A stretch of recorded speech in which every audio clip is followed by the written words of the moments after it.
We leave Malaysia on a short day cruise and travel to Thailand on February 21, 2015. We want to sail unhurried towards Phuket and visit as many islands as we can on the way. We have plenty of time for the 160 sea miles because the Stormvogel is then going to be taken by freight ship from Phuket to Turkey in mid-April. This is the way we intend to avoid the dangerous pirate area around the Horn of Africa. Originally, we had hoped to be able to sail the route to the Mediterranean under our own power. The insurance companies continue to consider the risk of being attacked by pirates on yachts to be very high and refuse to insure us and the Stormvogel. We definitely want to go to the Mediterranean, and thus our only option is transport by freight ship.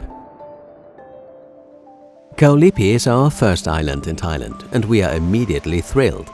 The water is glass clear, the beaches are gleaming white, and the drinks in the many beaches are chilled. The further north you go, the more rarely you see white beaches, as the majority of islands are merely huge limestone cliffs of volcanic origin, which jet vertically out of the water here and there. The cliffs make the scenery spectacular, and also a bit eerie if you drop anchor right in front of them and stay overnight. The area of sea to the south of Phuket is very shallow at 30 to 40 meters deep and well protected. All hell breaks out during the day, even on the uninhabited islands. Every day, speedboats bring hundreds, if not thousands of tourists to the spectacular rocky bays and small concealed beaches. We keep our distance during the day, and about 4 p.m. the tourist boats go home and the beach belongs to us. We visit the fishing village of Koh Phangan, right in the north of Phuket Bay. It remains unclear whether fishing is really the main source of income in this fishing village. Presumably, it's now the day tourists that form the basis of livelihood for the 1,600 inhabitants. The entire village is built on stilts in the water. Also the large gleaming gold mosque towering over everything.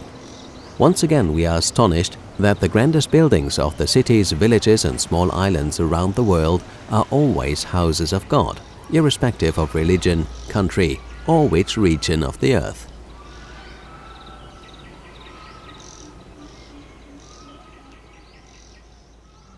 Here and there in Phuket, we can still see traces of the devastating tsunami that destroyed the entire region in December 2004.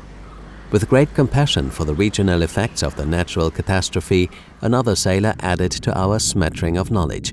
While up to 15,000 people lost their lives in Phuket, the number in North Indonesia was over 200,000. Absolutely catastrophic, and apparently not really that well understood in the West.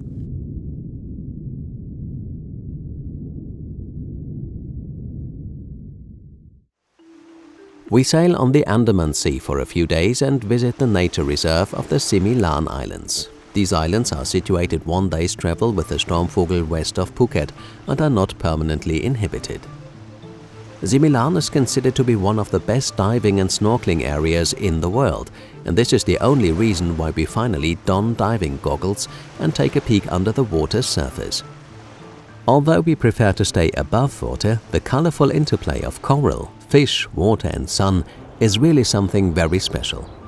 Heidi is wrapped with the turtles she discovers here, but is nevertheless still a little unsure whether or not turtles actually like human flesh.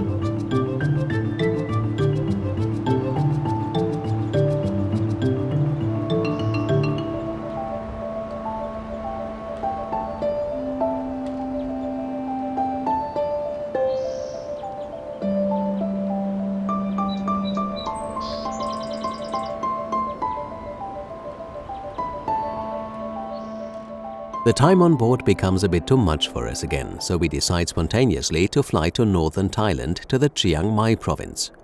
We explore the entire region up to Laos with a hire car and the two cities of Chiang Rai and Chiang Mai. We stay overnight in hotels equipped with every comfort. Unsuspecting, we walk through Chiang Rai, and at first we only see the occasional person with a large water pistol on the streets. The following days, it's impossible to stay dry walking through the city because from April 13th to 15th is Songkran, the traditional New Year's festival of the Thai people. One of the customs of this festival is to spray other people with water. However, this puts the entire city into an exceptional situation, and buckets full of water flying through the air are quite hard for us to get used to. Anyone who really wants to know what it's like to take part in a water fight should go to northern Thailand in mid-April.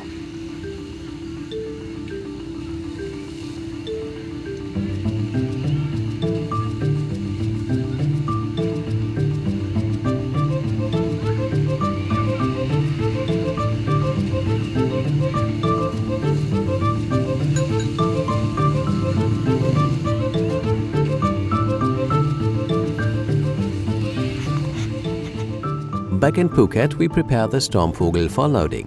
The transport from Phuket to Fethiye in Turkey will take a full 2 weeks, and everything on our boat needs to be well packed. After days of waiting, the Stormvogel is finally loaded on May 1st, 2015, and we leave behind our floating house on a freight ship that now has to travel over 5,000 sea miles in just 14 days.